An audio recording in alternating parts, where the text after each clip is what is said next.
Let's get to Maria Tadeo. She is on the ground in Brussels. So, Maria, what's the latest that we know right now?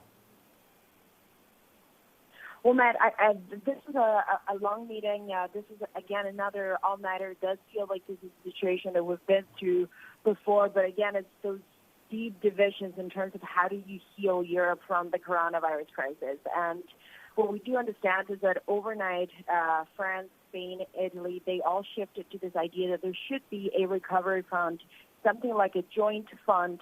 Again, that would signal Corona bond undercover. You wouldn't call it by that name, but it's hinting that's where it would go. There would be a level of mutual debt involved in this, and it would be done through a special purpose vehicle. The beauty of that, of course, is that you can spin it any way you like. For the countries that still continue to believe the ESM is the way to go about this, that was problematic, and that was an issue. And there has been, of course, difficulties in getting that wording and the conclusions done to a way that can actually be implemented. And the other issue that is now also obvious is that even countries that would be willing to take the ESM do believe that is not enough. To look at the ESM, to look at the unemployment insurance, and the European Investment Bank, that is not enough. There has got to be a long-term strategy that maybe goes through the recovery fund. And that is where the tension of the story is at this point. But again, it's 16 hours. People are tired. There was no point continuing this because no one was really moving an inch on their ideas. So we have no agreement then. Good morning to you, Maria. So we have no agreement from these finance ministers. They had been planning to put whatever they had decided to leaders at the next EU Council meeting. What is there? I suppose it's a little early for any sense of what the path forward is from here. But we've seen the baton keeps passing from leaders to finance ministers, from leaders to finance ministers again.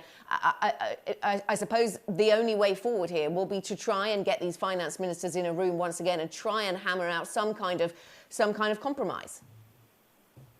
Yes, and Anna, you actually point to what is an extra difficulty, and it's the fact that they are not able to meet in person.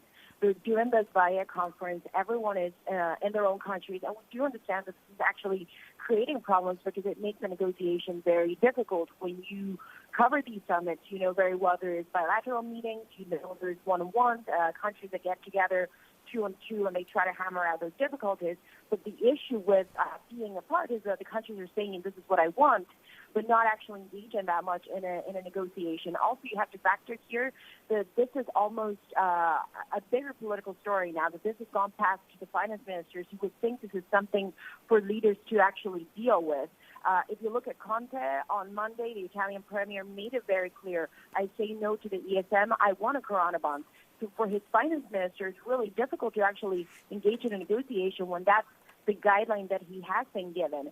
And by the way, I would like to point that while this whole thing was happening in Brussels, over in Rome, Matteo Salvini was saying that if Conte takes anything that looks like the ESM, he's essentially, quote, selling the country out to Brussels. So you can see that the lines here have been drawn so much and so entrenched that it's difficult for finance ministers and leaders to actually move very much in the current setting.